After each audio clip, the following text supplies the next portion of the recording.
ನಮಸ್ಕಾರ ಎಲ್ಲರಿಗೂ. ನಾವು ಈ ಹಿಂದಿನ ವಿಡಿಯೋದಲ್ಲಿ ಆರ್ಟಿಕಲ್ 39 ಬಿ ಬಗ್ಗೆ ಡಿಸ್ಕಷನ್ ಮಾಡಿದ್ವಿ. ಆರ್ಟಿಕಲ್ 39 ಬಿ ಏನ್ ಹೇಳ್ತೈತಿ ಅಂತಂದ್ರೆ ಸಂಪತ್ತಿನ ಹಂಚಿಕೆಯ ಬಗ್ಗೆ ಹೇಳ್ತೈತಿ. ಯಾವುದರ ಬಗ್ಗೆ? ಸಂಪನ್ಮೂಲದ ಹಂಚಿಕೆ ಅಥವಾ ಸಂಪತ್ತಿನ ಹಂಚಿಕೆಯ ಬಗ್ಗೆ ಹೇಳ್ತೈತಿ. ಯಾವುದು? Article 39 B. ಈಗ ಇವತ್ತು ನಾವು ಡಿಸ್ಕಷನ್ ಮಾಡೋ ವಿಷಯ ಯಾವ್ದಪ್ಪ ಅಂತಂದ್ರೆ ಆರ್ಟಿಕಲ್ 39 ಸಿ. ಇದೇನ್ ಹೇಳ್ತೈತಿ? ಇಲ್ಲಿ ಸಬ್ ಕ್ಲಾಸ್ಗಳು ಎಲ್ಲ ಸ್ಮಾಲ್ ಲೆಟರ್ ಅದಾವ, ಎ ಬಿ ಸಿ ನೆನಪಿನಲ್ಲಿ ಇಟ್ಕೋಬೇಕ. ಯಾಕಂದ್ರೆ ಆರ್ಟಿಕಲ್ 39 ಎ ಇದು ಒಂದೈತಿ, ಅದನ್ನ ಈ ಆರ್ಟಿಕಲ್ ಮುಗಿದ ತಕ್ಷಣ ಹೇಳ್ತೀನಿ. ಇಲ್ಲಿ ನಾವು ಆರ್ಟಿಕಲ್ 39 ಸಿ ಬಗ್ಗೆ ಡಿಸ್ಕಷನ್ ಮಾಡೋಣ. ಏನ್ ಹೇಳ್ತೈತಿ ಸಿ ಅಂತಂದ್ರೆ ಏನ್ ಹೇಳ್ತೈತಿ ಅಂದ್ರೆ that the operation of the economic system does not result in the concentration of wealth and means of production the common detriment.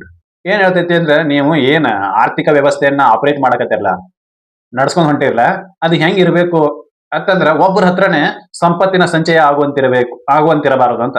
ಸಂಪತ್ತಿನ ಸಂಚಯ ಒಬ್ಬರ ಹತ್ರನ ಆಗಬಾರ್ದು, ಒಬ್ಬರಿಗೆನೆ ಸಿಗಬಾರದು.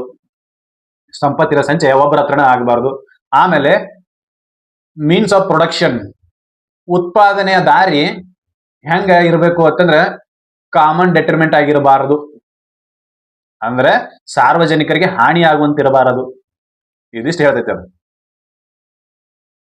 ಹಾನಿ, ಸಾರ್ವಜನಿಕ ಹಾನಿ ಆಗುವಂತಹ ಉತ್ಪಾದನಾ ವಲಯಗಳು ಇರಬಾರದು. ಅದೇ ಹೆಂಗೆ ಸರ್, ಇದ್ರ ಅರ್ಥ ಏನಂತ ನಮಗೆ ಗೊತ್ತಾಗ್ಲಿಲ್ಲ ಕೇಳ್ಬೋದು. ಈಗ ಫಾರ್ ಎಕ್ಸಾಂಪಲ್ ಟೆಂಡರ್ ಕರೀತಿರ್ತಾರೆ. ಟೆಂಡರ್ನೊಳಗೆ ನೀ ಅಷ್ಟೇ ಭಾಗವಹಿಸಬೇಕು, ನೀ ಭಾಗವಹಿಸಬಾರ್ದು ಅಂತ ಹೇಳುವಂಗಿಲ್ಲ. ಸಂಪತ್ತಿನ ಸಂಚಯ ಒಬ್ಬರ ಹತ್ರನೇ ಇರಬಾರ್ದು. ಈಗ ನನಗೆ ಯಾವಂಗ ಬೇಕು ಅವಂಗ ನಾ ಟೆಂಡರ್ ಕೊಟ್ಕೋತವಾದ್ನಿ ಅಂತಂದ್ರೆ ಏನಾಕತಿ ಅಂತಂದ್ರೆ ಸರ್ಕಾರದ ಸ್ಕೀಮ್ಗಳು ಜಾರಿ ಮಾಡ್ತಕ್ಕಂಥ ಹಾದಿಗಳೆಲ್ಲ ಅವನು ಒಬ್ಬನಿಗೆ ಬಂದ್ಬಿಡ್ತವೆ. ಅವನ ಹತ್ರನೇ ಸಂಪತ್ತು ಜಮಾ ಹಾಕೋತ ಬಂದ್ಬಿಡ್ತೈತಿ. ಅವ ಶ್ರೀಮಂತ ಇದ್ದವ ಶ್ರೀಮಂತ ಹಾಕೋಂತಾನೆ ಹೋಗ್ತಾನೆ. ಹೌದಾ? ಆರ್ಟಿಕಲ್ 39 ಬಿ ಏನ್ ಹೇಳ್ತೈತಿ ಅಂದ್ರೆ ಸಂಪತ್ತಿನ ಸಮಾನ ಹಂಚಿಕೆ ಆಗ್ಬೇಕು ಅಂತ ಹೇಳ್ತೈತಿ. ಆರ್ಟಿಕಲ್ 39 ಸಿ ಏನ್ ಹೇಳ್ತೈತಿ ಅಂತ ಅದೇ ರೀತಿ ಹೇಳ್ತೈತಿ. ಸಂಪತ್ತಿನ ಸಂಚಯ ಒಬ್ಬರ ಹತ್ರನೇ ಆಗುವಂತಹ ಆರ್ಥಿಕ ವ್ಯವಸ್ಥೆಯನ್ನ ನಿರ್ವಹಿಸಿಕೊಂಡು ಹೋಗಬಾರದು ಅಂತ ಹೇಳ್ತೈತಿ. ಸಂಪತ್ತಿನ ಸಮಾನ ಹಂಚಿಕೆ ಆಗುವಂತಹ ಆರ್ಥಿಕ ವ್ಯವಸ್ಥೆಯನ್ನ ಆಪರೇಟ್ ಮಾಡಬೇಕೆ ಹೊರತಾಗಿ ಸಂಪತ್ತಿನ ಹಂಚಿಕೆ ಒಬ್ಬರ ಹತ್ರನೇ ಆಗುವಂತಹ ಆಪರೇಷನ್ ಅನ್ನ ಮಾಡಬಾರದು. ವ್ಯವಸ್ಥೆಯನ್ನ ನಿರ್ವಹಿಸ್ಕೊಂಡು ಹೋಗಬಾರ್ದು ಅಂತ ಹೇಳ್ತೈತಿ. ಅಂದ್ರೆ ಇಲ್ಲಿ ಡೈವರ್ಸಿಟಿಯನ್ನ ಕೇಳ್ತೈತಿ. ಅದು ಯಾವುದು? Article 39 C. ಸರ್ಕಾರ ಪ್ರೊಡಕ್ಷನ್ ಮಾಡ್ತಕ್ಕಂಥ ಉತ್ಪಾದನಾ ವಲಯಗಳಿಂದನೂ ಒಬ್ಬರ ಹತ್ರನೇ ಸಂಚಯ ಆಗಬಾರ್ದು, ಸಂಪತ್ತಿನ ಸಂಚಯ. ಆಮೇಲೆ ಆರ್ಥಿಕ ವ್ಯವಸ್ಥೆಯನ್ನ ಹೆಂಗ ಆಪರೇಟ್ ಮಾಡಬೇಕು ಅಂತಂದ್ರೆ ಒಬ್ಬರ ಹತ್ರನೇ ಸಂಪತ್ತು ಬಂದು ಕೂಡುವಂತಹ ಯೋಜನೆಗಳನ್ನು ನೀವು ತಗೊಂಡ್ ಬರಬಾರದು ಅಂತ. ಹೌದಾ? ಆರ್ಟಿಕಲ್ 39 ಬಿ ಮತ್ತು ಸಿ. ಅದು ಇದೇನ್ ಹೇಳ್ತೈತಿ ಅಂತಂದ್ರೆ ಸಮಾನತಾ ಸಿದ್ಧಾಂತವನ್ನ ಇಲ್ಲಿ ಏನ್ ಮಾಡ್ತಾರೋ ಅಂತಂದ್ರೆ ಕೆಲವೊಂದಿಷ್ಟು ಬ್ಯಾಂಕ್ಗಳನ್ನ ನ್ಯಾಷನಲೈಸೇಷನ್ ಅನ್ನ ಮಾಡೋದನ್ನ ಇದರ ಅಂಡರ್ದಾಗನೆ ತಗೊಂಡ್ಬರ್ತಾರೆ. ಇಂದಿರಾ ಗಾಂಧಿ ಅವರು ಬ್ಯಾಂಕ್ ನ್ಯಾಷನಲೈಸೇಷನ್ ಮಾಡೋದ್ರಲ್ಲ, ರಾಷ್ಟ್ರೀಕರಣ ಮಾಡಿದ್ರಲ್ಲ, ಅದು ಇದರ ಅಂಡರ್ದಾಗನೆ. ಅದಕ್ಕೆ ನಮ್ಮಲ್ಲಿ ಫಸ್ಟಿಗೆ ಏನ್ ಮಾಡಿದ್ರು ಅಂತಂದ್ರೆ ಪ್ರೈವೇಟ್ ವ್ಯಕ್ತಿಗಳನ್ನ ವ್ಯಾಪಾರ ಮತ್ತು ವಹಿವಾಟು ಮಾಡುವರೆ ನಿರ್ಬಂಧ ಮಾಡಿದ್ರು. ಅವರು ಎಲ್ಲಾನು ಗೌರ್ಮೆಂಟ್ ಸ್ಥಾಪನೆ ಮಾಡ್ತಿತ್ತು, ಗೌರ್ಮೆಂಟ್ ನಡ್ಸ್ಕೊಂಡು ಹೋಗ್ತಿತ್ತು. ಆಮೇಲೆ ಯಾರು ಅತಿ ಹೆಚ್ಚು ಬೆಳೆದಿದ್ರೋ ಅವ್ರನ್ನೆಲ್ಲ ರಾಷ್ಟ್ರೀಕರಣವನ್ನು ಮಾಡ್ಕೊಂಡಿದ್ರು. ಬ್ಯಾಂಕ್ಗಳನ್ನ ರಾಷ್ಟ್ರೀಕರಣ ಮಾಡ್ಕೊಂಡಿದ್ರು, ಆಸ್ತಿಯನ್ನ ರಾಷ್ಟ್ರೀಕರಣ ಮಾಡಿದ್ರು. ಸಂಪತ್ತು ನಿನ್ನ ಹಸ್ತಕ್ಕೆ ಅಷ್ಟೇ ಯಾಕ ಅಂತೇಳಿ ರಾಷ್ಟ್ರೀಕರಣವನ್ನ ಮಾಡಿದ್ರು. ಅದು ಮುಂದೆ ಅದೇ ಡೆಟ್ರಿಮೆಂಟ್ ಆಗುತ್ತಾ ಬಂತು. ಯಾಕಂದ್ರೆ ಯಾವಾಗ ಗೌರ್ಮೆಂಟ್ ತನ್ನ ಅಥಾರಿಟಿ ಒಳಗೆ ತಗೋತೋ ಅವಾಗ ಏನ್ ಬಿಡು ಗೌರ್ಮೆಂಟ್ ಆಸ್ತಿ ಏನ್ ಮಾಡ್ರೆ ನಡೀತೈತೆ ಅಂತೇಳಿ ಕಣ್ಣು ಮುಚ್ಕೊಂಡು ತಿನ್ನೋರು ಜಾಸ್ತಿ ಆದ್ರು. HMT ಕಂಪನಿ ವಾಚ್ಗಳನ್ನ ತಯಾರಿಸೋದನ್ನ ಏನ್ ಮಾಡಿದ್ರು? ಬಂದ್ ಮಾಡಿತದು. ಯಾಕೆ ಮಾಡಿತು ಅಂತಂದ್ರೆ ಕೆಲವೊಂದಿಷ್ಟು ದರಿದ್ರ ಹಿತಾಸಕ್ತಿಗಳ ಅದ್ರೊಳಗೆ ಸೇರ್ಕೊಂಡು ಏನ್ ಮಾಡಿದ್ರು ನಡೀತಿದ್ ಬಿಡು, ಸರ್ಕಾರದ ಐತೈತೆ ತಿಳ್ಕೊಳಕ್ ಸ್ಟಾರ್ಟ್ ಮಾಡಿದ್ರು. ಹೌದಾ? ಅದಕ್ಕೆ ಕಂಪನಿಗಳು ಮುಚ್ಕೋತ ಬಂದ್ರು. ರಾಷ್ಟ್ರೀಕರಣ ಮಾಡಿರೋ ಉದ್ದೇಶ ಏನು? ಆಪರೇಷನ್ ಸಿಸ್ಟಮ್ ಹೆಂಗಿರ್ಬೇಕು, ಯಾವುದು ಎಕನಾಮಿಕ್ ಆಪರೇಷನ್ ಸಿಸ್ಟಮ್ ಹೆಂಗಿರ್ಬೇಕು ಅಂತಂದ್ರೆ ಸಂಪತ್ತು ಎಲ್ಲರ ಹತ್ರನೂ ಹೋಗ್ತಿರ್ಬೇಕು, ಹಂಗಿರ್ಬೇಕು. ಆಮೇಲೆ ಉತ್ಪಾದನಾ ಹಾದಿಯೂ ಕೂಡ ಎಲ್ಲರಿಗೂ ಒಳ್ಳೆಯದಾಗುವಂತದ್ದಿರ್ಬೇಕು.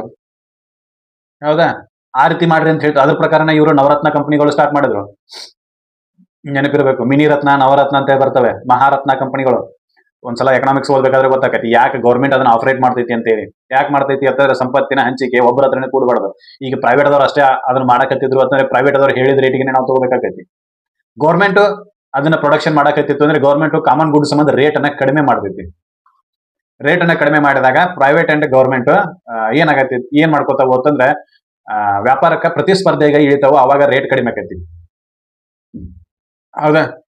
ಒಂದು ಈಗ HAL ಏನ್ ಮಾಡ್ತಾವ ಅಂತಂದ್ರೆ ಏನ್ ಮಾಡ್ತಾವೆ ವಿಮಾನ ಉತ್ಪಾದನೆ, ಆಮೇಲೆ ರೈಲು ಬೋಗಿಗಳ ಉತ್ಪಾದನೆ ಇವೆಲ್ಲವನ್ನು ಮಾಡ್ತವೆ. ಇವತ್ತೂ ನಾವು ಪ್ರೈವೇಟ್ ಅವರಿಗೆ ಕೊಟ್ಟಿವಿ ಅಂತಂದ್ರೆ ಸರ್ಕಾರ ಏನೋ ಸಂಪತ್ತಿನ ಸಂಚಯ ಬರೀ ಪ್ರೈವೇಟ್ ದವ್ರ ಹತ್ರನ ಹೋಗ್ಬಿಡ್ತೈತಿ, ಸರ್ಕಾರಕ್ಕೆ ಏನು ಇರೋದೇ ಇಲ್ಲ. ಹೌದಾ? ಅದಕ್ಕೆ ಏನ್ ಮಾಡಿದ್ರು ಅಂತಂದ್ರೆ ಕೆಲವೊಂದಿಷ್ಟು ಕಂಪನಿಗಳನ್ನ ಗೌರ್ಮೆಂಟ್ ತನ್ನ ನಡೆಸ್ತಿರ್ತೈತಿ. ನವರತ್ನ ಕಂಪನಿಗಳು, ಮಿನಿ ರತ್ನ ಕಂಪನಿಗಳು, ಮಹಾರತ್ನ ಕಂಪನಿಗಳು.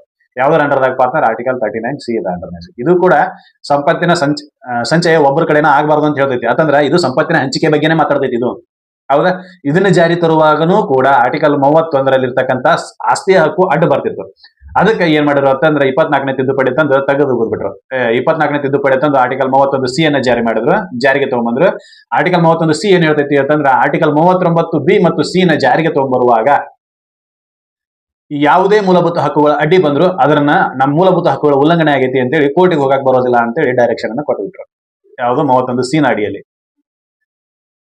ಅದನ್ನ ಕೇಶವಾನಂದ ಭಾರತಿ ಕೇಸ್ನೊಳಗೆ ಉಲ್ಟಾ ಪಲ್ಟಾ ಅದು ಬಿಡೋದು. ಒಂದಕ್ಕೊಂದು ಪೂರಕವಾಗಿರುವಂತಹ ಸ್ಕೀಮ್ಗಳು ಇರ್ತವೆ. ಏನು DPSPಗಳು ಮತ್ತು ಮೂಲಭೂತ ಹಕ್ಕುಗಳು ಒಂದಕ್ಕೊಂದು ಪೂರಕವಾಗಿರ್ತಕ್ಕಂಥ ವ್ಯವಸ್ಥೆಗಳಾಗಿರಬೇಕೆ ಹೊರತಾಗಿ ಒಂದಕ್ಕೊಂದು ವಿರೋಧಾಭಾಸದ ವ್ಯವಸ್ಥೆಗಳಾಗಿರಬಾರದು ಅಂತ ಹೇಳಿದ್ರು ಅವರು. ಅದು ಸೆಕೆಂಡ್ರಿ. ಈಗ ನಾವೇನ್ ಹೇಳಕತ್ತೀವಿ ಅಂದ್ರೆ ಸಂಪತ್ತಿನ ಹಂಚಿಕೆ ಅದಕ್ಕೆ ಏನ್ ಕನೆಕ್ಷನ್ ಐತೆ ಅಂತ ಹೇಳಿದ್ವಿ ಅಷ್ಟೇ.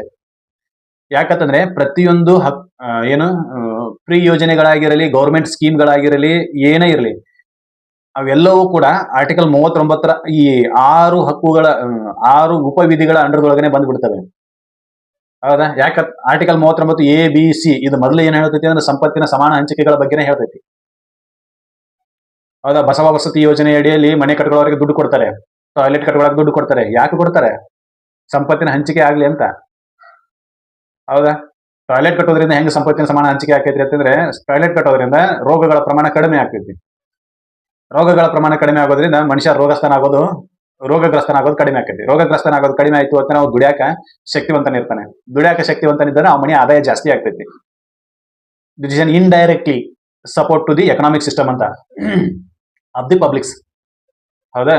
ಸಾರ್ವಜನಿಕರಿಗೆ ಅಪ್ರತ್ಯಕ್ಷವಾಗಿ ಸಪೋರ್ಟ್ ಮಾಡ್ತೈತಿ. ಯಾವುದು? ಆರ್ಟಿಕಲ್ 39A, B, C ಇವೆಲ್ಲ ಸಂಪತ್ತಿನ ಸಮಾನ ಹಂಚಿಕೆ ಬಗ್ಗೆನೇ ಹೇಳ್ತವೆ.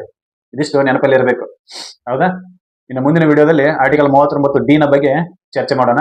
ಇದರಲ್ಲಿ ಇರ್ತಕ್ಕಂಥ ಮಾಹಿತಿ ನಿಮಗೆ ಎಲ್ಲರಿಗೂ ಇಷ್ಟ ಆಗೈತೆ ಅಂತ ತಿಳ್ಕೊಂತೀನಿ. ಇಷ್ಟ ಆಗಿದ್ರೆ ಈ ಮಾಹಿತಿನ ಎಲ್ಲರಿಗೂ ಸರ್ಕ್ಯುಲೇಟ್ ಮಾಡ್ರಿ, ನಮ್ಮ ಚಾನಲ್ ಅನ್ನ ಸಬ್ಸ್ಕ್ರೈಬ್ ಮಾಡ್ರಿ, ಲೈಕ್ಸ್ ಮತ್ತು ಕಮೆಂಟ್ ಅನ್ನು ಮಾಡ್ರಿ ಅಂತ ಹೇಳ್ತಾ ಮುಂದಿನ ವಿಡಿಯೋದಲ್ಲಿ ಆರ್ಟಿಕಲ್ 39D ನ ಬಗ್ಗೆ ಚರ್ಚೆ ಮಾಡೋಣ. ಅಲ್ಲಿವರೆಗೂ ಧನ್ಯವಾದಗಳು.